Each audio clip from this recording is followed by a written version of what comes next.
Hi hello ನಮಸ್ತೆ. ನಾನು ಕಾರ್ತಿಕ್. ಹೆಣ್ಣು ಹೊನ್ನು ಮಣ್ಣು, ಈ ಜಗತ್ತಿನಲ್ಲಿ ಏನೇ ಕ್ರೈಮ್ ಆಗಲಿ ಅದರ ಹಿಂದಿರೋದು ಈ ಮೂರೇ ಕಾರಣ. ಅಪರಾಧ ಮಾಡುವಾಗ ಪಾಪಿಗಳ ಮನಸ್ಸಲ್ಲಿ ದುರಾಸೆ, ಮೋಹ, ಆಕ್ರೋಶ, ಕಾಮ, ಹೀಗೆ ಏನಿರುತ್ತೋ ಏನೋ. ಆಗ್ಬಾರ್ದುವಾಗಿ ಸಿಕ್ಕಿಬಿದ್ದ ಮೇಲೆ ಪ್ರತಿಯೊಬ್ಬ ಅಪರಾಧಿಗೂ ಅನ್ನಿಸೋದು, ಮನಸ್ಸಿನಲ್ಲಿ ಕಾಡೋ ಮೊದಲ ಮತ್ತು ಕೊನೆಯ ಪ್ರಶ್ನೆ ಒಂದೇ, ಇದೆಲ್ಲ ಬೇಕಿತ್ತ? ಇದೇ ಈ ಹೊತ್ತಿನ ವಿಶೇಷ. ಅನುಮಾನ 4 ಅಕ್ಷರ, ಡೌಟ್ 5 ಅಕ್ಷರ, ಯಾವುದಾದ್ರೂ ಆಗೋದು ಒಂದೇ. ಇದು ಗಂಡ ಹೆಂಡತಿ ಮಧ್ಯೆ ಬಂದು ಹೋದ ಅನುಮಾನದ ಕತೆ. ಜೀವವನ್ನೇ ಬಲಿ ತೆಗೆದುಕೊಂಡಿದೆ. ಅನುಮಾನ ಇಟ್ಕೊಂಡು ಬದುಕ್ತಾ ಇದ್ರೆ ಬದುಕಿದ್ದ ಕ್ಷಣ ಕ್ಷಣವೂ ನರಕ. ಯಾರಾದ್ರೂ ಒಬ್ರು ಸತ್ತ ಮೇಲೆ ಕೂಡ ಅಷ್ಟೇ, ಬದುಕಿದ್ದವರ ಇಡೀ ಬದುಕೇ ನರಕ ಅಂತ ಅನುಮಾನದ ರೋಗಕ್ಕೆ ಒಬ್ಬ ಬಲಿಯಾಗಿದ್ದಾನೆ. ಇದೊಂಥರ ವಿಚಿತ್ರ. ಯಾಕೆ ಅಂದ್ರೆ ಇಲ್ಲಿ ಹೆಂಡತಿ ಅನುಮಾನ ಪಡ್ತಿದ್ದಾಳೆ ಅಂತ ಪ್ರಾಣ ಬಿಟ್ಟಿರೋದು ಗಂಡ.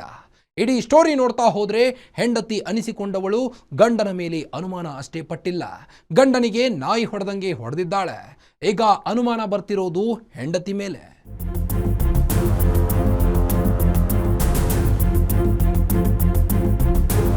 ಅನುಮಾನಂ ಪೆದ್ದ ರೋಗಂ ಅನ್ನೋ ಮಾತಿದೆ. ಆದ್ರೆ ಒಂದು ಅನುಮಾನವೇ ಒಂದು ಸಂಸಾರವನ್ನೇ ಬಲಿ ತೆಗೆದುಕೊಂಡಿದೆ. ಇವರದ್ದು ಡೌಟ್ ಸ್ಟೋರಿ. ಈ ಹುಡುಗಿ ಇದಾಳಲ್ಲ, ಈಕೆಯ ಹೆಸರು ಮೇಘನಾ ಜಾಧವ್. ಚಾಮರಾಜನಗರದವರು. ಈತ ಗಗನ್ ರಾವ್, ಮೈಸೂರು ಹುಡುಗ. ಬೆಂಗಳೂರಿನಲ್ಲಿ ಬದುಕು ಕಟ್ಟಿಕೊಳ್ತಿದ್ದ, ಮದುವೆಯಾಗಿ ವರ್ಷವೂ ಆಗಿಲ್ಲ.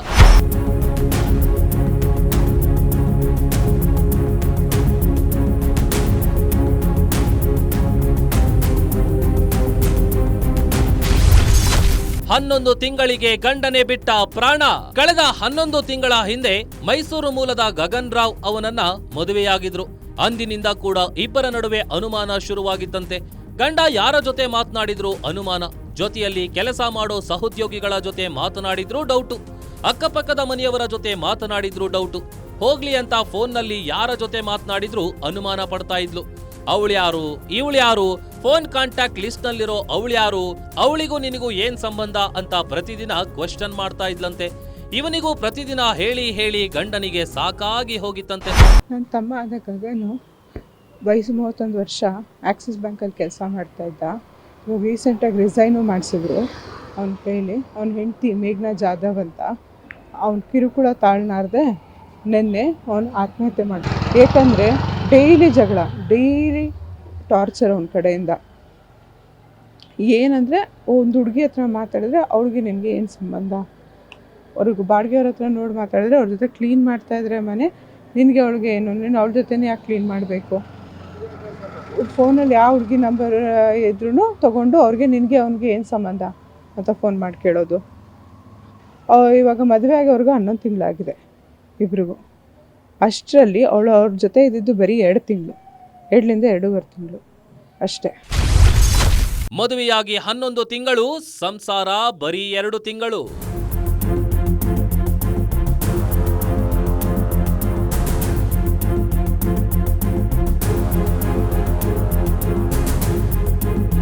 ಹೌದು, ಮದುವೆ 2024ರಲ್ಲಿ ಆಗಿತ್ತಂತೆ. ಆದ್ರೆ ಈ ಮೇಘನಾ ಜಾಧವ್ ಸಂಸಾರ ಮಾಡಿದ್ದು ಬರೀ 2 ತಿಂಗಳು ಅಷ್ಟೇ ಅಂತಾರೆ ಗಗನ್ ರಾವ್ ಅಕ್ಕ ರಮ್ಯಾ ರಾವ್. ಹೋಗೋದು ಬರೋದು, ಕಿರಿಕ್ ಮಾಡೋದು, ಗಲಾಟೆ ಮಾಡೋದು, ಇಷ್ಟೇ ಕೆಲಸ ಮಾಡ್ಕೊಂಡಿದ್ದ ಮೇಘನಾ ಮದುವೆಯಾದ 2 ತಿಂಗಳಿಗೆ ಮನೆ ಬಿಟ್ಟು ಹೋಗಿದ್ಲಂತೆ. ತವರು ಮನೆ ಸೇರಿದ್ಲಂತೆ. ಮದುವೆಯಾದ ಹೊಸದ್ರಲ್ಲಿ ಎಕ್ಸಾಮು ಅದು ಇದು ಅಂತ ತವರು ಮನೆಗೆ ಹೋಗಿ ಬರ್ತಿದ್ದ ಮೇಘನಾ ಮನೆಗೆ ಬಂದಾಗ್ಲೆಲ್ಲ ಗಂಡನ ಮೇಲೆ ಡೌಟ್ ಬೀಳ್ತಾ ಇದ್ಲಂತೆ. ಗಂಡ ಹೆಂಡತಿ ಜಗಳ ನೋಡಿ ನೋಡಿ ಬೇಸತ್ತು ರಾಜಿ ಸಂಧಾನವನ್ನು ಮಾಡಿಸಿದ್ರಂತೆ. ಗಂಡ ಹೆಂಡತಿ ಜಗಳ ಪೊಲೀಸ್ ಸ್ಟೇಷನ್ ಮೆಟ್ಟಿಲೇರಿತ್ತಂತೆ. ಎಕ್ಸಾಮ್ ಇತ್ತು, ಅದು ಇದು ಅಂತ ಅಮ್ಮನ ಮನೆಗೆ ಹೋಗೋದು ಬರೋದು ಮಾಡ್ತಾ ಇದ್ಲು ಅಷ್ಟೇ. ಅವಾಗ್ಲಿಂದಾನು ಇದೇ ಕತೆ ಅವಳದು. ರಾಜಿ ಸಂಧಾನ ಮಾಡಿದ್ರು ಸರ್. 1 ತಿಂಗಳು ಇದ್ರು. ಆಮೇಲೆ ನಮ್ಮ ಅಪ್ಪಂಗೆ ಹುಷಾರಿಲ್ಲ ಅಂತ ಮೈಸೂರಲ್ಲಿದ್ದರು. ಆವಾಗ ಈ ಹುಡುಗಿ ನಮ್ಮ ಅಪ್ಪನ ಜೊತೆ ಇದ್ಲು. ಇಲ್ಲಿ ನಮ್ಮ ಮನೆ ಕ್ಲೀನ್ ಮಾಡುವಾಗ ನನ್ನ ತಮ್ಮನಿಗೆ ನಿಂಬೆಹಣ್ಣುಗಳು ಸಿಕ್ಕಿದೆ, ಮಠ ಮಂತ್ರ ಮಾಡಿರಿ ನಿಂಬೆಹಣ್ಣುಗಳು. ಅದನ್ನು ನಮ್ಮ ಅಪ್ಪಂಗೆ ತೋರಿಸಿ, ನಮ್ಮಪ್ಪ ಯಾಕಮ್ಮ ಹಿಂಗೆಲ್ಲ ಮಾಡಿದ್ಯಾ, ಇಷ್ಟು ವರ್ಷ ನಮ್ಮ ಮನೆಯಲ್ಲಿ ಏನೂ ಇರಲಿಲ್ಲ, ಇದೆಲ್ಲ ಮಾಡಬಾರ್ದು ಅಂತ ಹೇಳಿದ್ದಕ್ಕೆ ಅವ್ರ ಮನೆಯಿಂದ 20 ಜನ ಕರ್ಕೊಂಬಂದು ಅವ್ನಿಗೆ ಹೊಡೆಯೋಕ್ಕೆಲ್ಲ ಹೋಗಿ JSS ಹಾಸ್ಪಿಟಲ್ ಮೈಸೂರಲ್ಲಿ, ಅಲ್ಲಿಂದ ಜಗಳ ಆಡಿಕೊಂಡು ಮಗಳನ್ನ ಮನೆಗೆ ಕರ್ಕೊಂಡು ಹೋಗ್ಬಿಟ್ರು. 5 ತಿಂಗಳು ಏನು ಕಾಂಟ್ಯಾಕ್ಟ್ ಇರಲಿಲ್ಲ. ಆಮೇಲೆ 5 ತಿಂಗಳಾದಮೇಲೆ ಪೊಲೀಸ್ ಸ್ಟೇಷನಲ್ಲಿ ಚಾಮರಾಜನಗರ ಪೊಲೀಸ್ ಸ್ಟೇಷನ್, ಚಾಮರಾಜನಗರ ಇರೋದವರು, ಚಾಮರಾಜನಗರ ಪೊಲೀಸ್ ಸ್ಟೇಷನ್ಗೆ ಕರ್ಕೊಂಡೋಗಿ ರಾಜಿ ಸಂಧಾನ ಮಾಡಿ ಇವಾಗ ಕಳಿಸಿದ್ರು. ಇವಾಗ 2 ತಿಂಗಳ ಹಿಂದೆ. ಆವಾಗಲಿಂದ ತಿರ್ಗಾ ಅದೇ ಗೋಳೆನೆ. ನಮ್ಮ ಅಪ್ಪ ಇದ್ದರೆ ಅವ್ರ ಮುಂದೆ ಒಂಥರ ಇರೋದು, ರೂಮಲ್ಲಿ ಇನ್ನೊಂದು ಥರ ಇರೋದು. ಇದೇನು ನೋಡಿದ್ಯಾ ಅಂದಮೇಲೆ ನಾನು ನರಕ ತೋರ್ಸಕ್ಕೆ ಬಂದಿರೋದು ನಾನು ನಿನಗೆ ಅಂತ ಹೇಳಿರೋದು.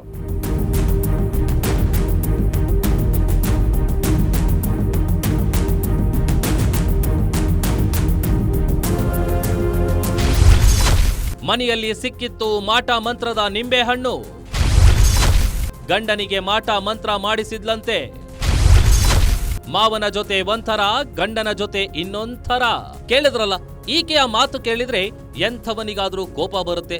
ಗಗನ್ ರಾವ್ ಅಪ್ಪ ಇದನ್ನೆಲ್ಲ ನೋಡಿ, ಇಂಥದ್ದನ್ನೆಲ್ಲ ನೋಡಿಲ್ಲ ಕಣಮ್ಮ, ಯಾರಾದ್ರೂ ಗಂಡನಿಗೆ ಹೀಗೆ ಮಾಡ್ತಾರಾ ಅಂದಿದ್ದಕ್ಕೆ ಜಗಳ ಮಾಡಿದ್ದ ಮೇಘನಾ ಗಂಡನನ್ನ ಹೊಡೆಸಲು ತವರ ಮನೆಯವರನ್ನ ಕರೆಸಿದ್ಲಂತೆ. ಕೊನೆಗೆ ಪೊಲೀಸ್ ಸ್ಟೇಷನ್ ಮೆಟ್ಟಿಲೇರಿ ರಾಜಿ ಸಂಧಾನ ಆಗಿ ಮೇಘನಾ ಗಂಡನ ಮನೆಗೆ ವಾಪಸ್ ಬಂದಿದ್ಲಂತೆ. ಬಂದ ಮೇಲೂ ಸರಿ ಹೋಗಿರ್ಲಿಲ್ಲ, ಜಗಳ ನಡೀತಾನೆ ಇತ್ತು. ಒಂದಿನ ಇದ್ದಕ್ಕಿದ್ದಂತೆ ನೇಣು ಹಾಕೊಂಡು ಬಿಟ್ಟಿದ್ದಾನೆ. ಗಂಡನ ಫ್ರೆಂಡಿಗೆ ಹೋಗಿತ್ತು ಹೆಂಡತಿಯ ಫೋನ್ ಕಾಲ್. ನಿನ್ನೆ ಈವ್ನಿಂಗು ಅವ್ರ ವೈಫು ಕಾಲ್ ಮಾಡಿದ್ರು, ಅವರು ರೂಮಲ್ಲಿ ಲಾಕ್ ಹಾಕೋಗ್ಬಿಟ್ಟಿದ್ದಾರೆ, ತೆಗಿತಾ ಇಲ್ಲ ಅಂತ. ಅಲ್ಲಿ ನಮ್ಮ ಮನೆಯಿಂದ ಅವ್ರು 200-300 ಮೀಟರ್ಸ್ ಅಷ್ಟೇ. ಓಡೋದೆ, ಅವಾಗಲೇ ಹೋದೆ, ಬಾಗಿಲಿತ್ತು, ಲಾಕ್ ಹಾಕಿತ್ತು. ನಾನು ತಟ್ಟಿ ನೋಡಿದೆ, ತೆಗಿತಾ ಇಲ್ಲ. ಅವರು ತಟ್ಟಿ ನೋಡಿದ್ರು, ತೆಗಿತಾ ಇರಲಿಲ್ಲ. ನಾನು ಕೇಳಿದೆ ಏನಾಯಿತು ಅಂದೆ. ಜಗಳ ಏನು ಆಡ್ಕೊಂಡ್ರ ಅಂದೆ. ಹೌದು ಅಂದರು. ಎಷ್ಟೊತ್ತಾಯಿತು ಲಾಕ್ ಮಾಡಿ ಅಂದೆ. 10 ನಿಮಿಷ ಆಯಿತು ಅಂದರು. ನಾನು ಸರಿ ಏನಾದ್ರು ಕೊಡಿ, ನಾನು ಡೋರ್ ಹೊಡೆದಾಕ್ತೀನಿ ಅಂದೆ. ಅಲ್ಲಿದ್ದು ಚಿಕ್ಕ ಮಚ್ಚು ಮತ್ತು ಸುತ್ತಿಗೆ ಇತ್ತು, ತೆಗ್ದು ಒಂದು 15 ಮಿನಿಟ್ಸ್ವರೆಗೂ ನಾನು ಹೊಡೆದೆ. ಅದು ತುಂಬ ಗಟ್ಟಿ ಇತ್ತು, 3 ಲಾಕ್ ಆಗಿತ್ತು. ಹೊಡೆದೆ, ಡೋರ್ ಓಪನ್ ಮಾಡಿದಾಗ ಕೆಳಗಡೆ ಬಿದ್ದಿದ್ರು ಅವರು. ಕೆಳಗಡೆ ಬಿದ್ದಿದ್ರು. ನಾವು ಹೋಗಿ ಎತ್ಬಿಟ್ಟು ನೀರೆಲ್ಲ ಹಾಕಿದ್ವಿ. ಎದೊಳ್ತಾ ಇಲ್ಲ, ಫುಲ್ ಅನ್ಕಾನ್ಷಿಯಸ್ ಇದ್ದರು. ಸೊ ಆಮೇಲೆ ಫ್ರೆಂಡ್ಸಿಗೆ ನಾನು ಒಬ್ಬನೇ ಇದ್ದೀನಿ, ಅವ್ರ ವೈಫ್ ಅವ್ರು ಅಷ್ಟೇ. ಆಮೇಲೆ ಫ್ರೆಂಡ್ಸಿಗೆಲ್ಲ ಫೋನ್ ಮಾಡಿದೆ, ಇವರೆಲ್ಲೆಲ್ಲೋ ಇದ್ರು, ಬರ್ತಾ ಇದ್ದೀನಿ ಅಂದರು. ಸರಿ ಅಂದ್ಬಿಟ್ಟು ಎತ್ತಿ ಬೆಡ್ ಮೇಲೆ ಹಿಂಗೆ ಮಲಗಿಸಿದ್ವಿ. ಯಾವಾಗ್ಲೂ ಜಗಳ ಆಡ್ಕೊಂಡೇ ಇದ್ದ ಗಂಡ ಹೆಂಡತಿ ಮಧ್ಯದ ಜಗಳ ತಾರಕಕ್ಕೆ ಹೋಗಿದೆ. ಗಂಡ ಗಗನ್ ರಾವ್ ರೂಮಿಗೆ ಹೋಗಿ ಬಾಗ್ಲು ಹಾಕೊಂಡಿದ್ದಾನೆ.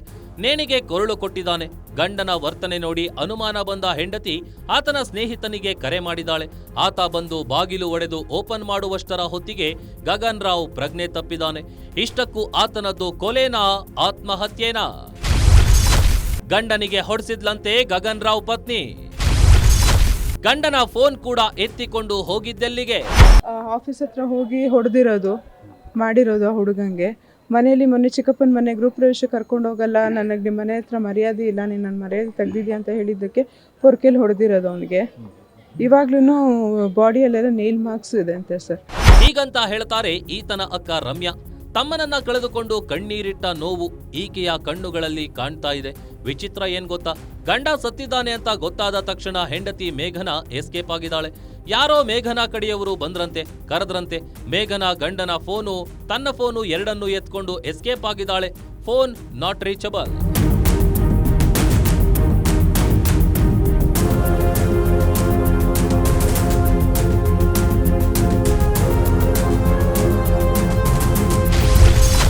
ಮೇಘನಾ ಮೇಲೆ ಗಂಡನಿಗೂ ಅನುಮಾನ.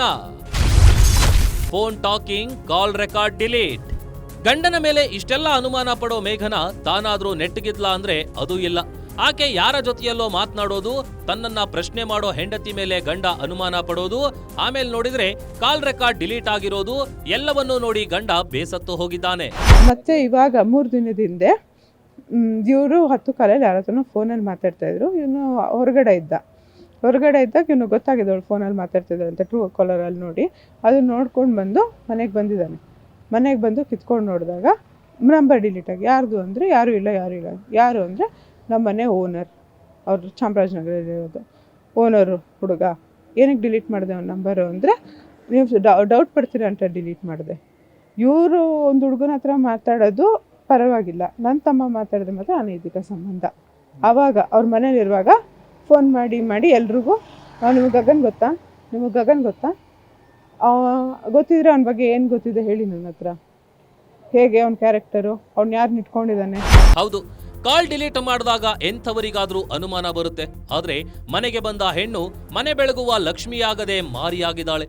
ನಿನಗೆ ನರಕ ತೋರ್ಸೋಕೆ ಕಣೋ ಬಂದಿರೋದು ಅಂತ ಹೇಳಿ ಆತನ ಜೀವವನ್ನೇ ತೆಗೆದಿದ್ದಾಳೆ. ಒಟ್ನಲ್ಲಿ ಸುಖವಾಗಿ ಬಾಳಿ ಎಂದು ಮಗನಿಗೆ ಮದುವೆ ಮಾಡಿದ್ರೆ ಸಂಸಾರಕ್ಕೆ ಲಕ್ಷ್ಮಿಯಾಗಬೇಕಿದ್ದ ಹೆಣ್ಣು ಗಂಡನ ಜೀವಕ್ಕೆ ಮಾರಿಯಾಗಿದ್ದಾಳೆ.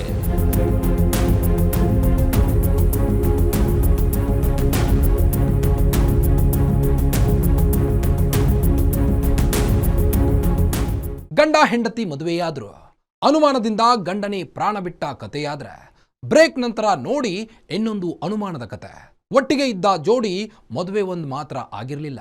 ಮಿಕ್ಕಂತೆ ಗಂಡ ಹೆಂಡತಿ ಮಧ್ಯೆ ಏನೇನು ನಡೆಯುತ್ತೋ ಅದೆಲ್ಲ ಆಗಿತ್ತು. ಆದರೆ ಒಂದೇ ಒಂದು ಡೌಟ್ ಎಲ್ಲವನ್ನ ಚೇಂಜ್ ಮಾಡಿಬಿಡ್ತು.